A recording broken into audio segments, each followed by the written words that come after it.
What's up, friends? We'll get right into it. Happy Monday. Hope you guys are all doing well. Drop a comment. Let us know what you think on this whole Dillon Brooks saga and everything that he's doing to kind of make a name for himself, maybe for the wrong reasons. I'm going to go right into it. I think Dillon Brooks is a good player. I've always been a fan of his game. You know, I like 3-and-D guys who play good defense, shoot the three well. Dillon Brooks has always been one of those guys. But sadly, all of that feels a little lost right now because the only thing we're talking about with him is him and this fake tough guy act that he's putting on. Your thoughts as a trainer on this Dillon Brooks act? So listen, I don't like the public just murdering him every time something happens. It's basketball, shit happens. But guess what? He's the villain, and that's the role he plays. The only thing I disagree with is him saying that the media portrays him to be this villain. No, you are that villain. That's who you are. Draymond accepts it, and he does what he does. Pat Bev accepts it, and he does what he does. Come on. I like Dillon Brooks. You know, since he was at Oregon, I like Dillon Brooks. But come on, man. What are you doing out here? You not checking LeBron? Yeah. I agree 100% because the thing is, if you're going to do this, every team needs a guy like this. Like every good team has a guy who effectively plays that villain Marcus role. Smart. Right.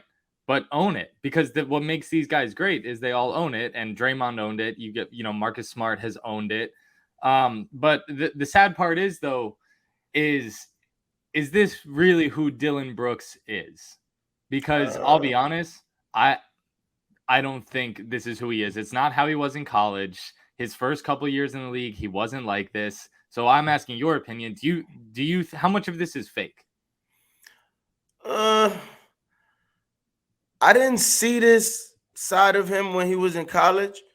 However, when you get to the league, it's a different ball game. So he matured and he found his calling and he stuck with it.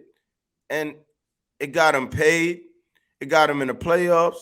It's worked up until this point. So I don't have a problem with it, even if it's a fake tough guy role. That's what he does when he gets on the court to get him in his zone. That's fine. But when you start talking about the media and the fans are making you out to be a villain, I can't go away from that. Now you want to play the victim? Come on, God. You can't do that. All right. Yeah.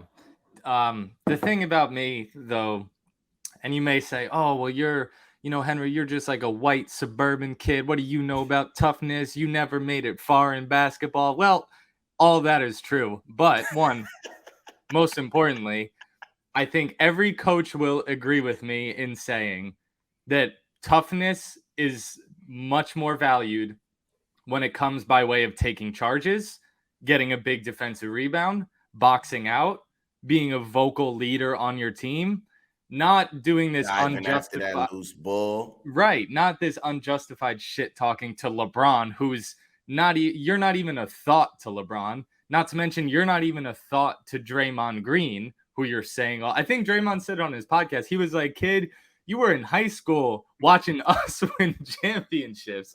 So good for Dillon Brooks, like, to have the belief, but it'd be far better if he took that belief into physical actions on the court that were aggressive, not dirty, and actually helped his team win that way. I would agree. Yeah.